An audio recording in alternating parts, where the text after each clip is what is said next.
Samantala, Idol, kakayahan ng mga kabataan sa agrikultura pinalalakas po sa bayan ng Lingayen. Para sa detalye ng balitang yan, kasama natin Idol Joanna De Vera. 104.7 IFM Report.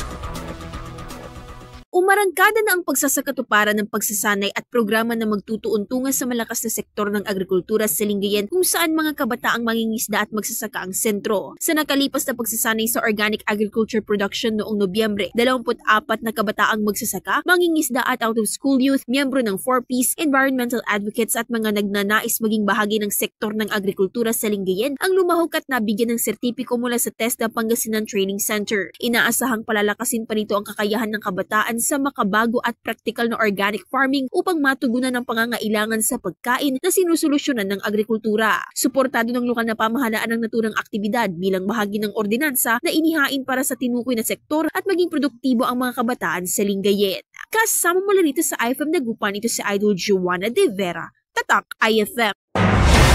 IFM News. IFM News. IFM News.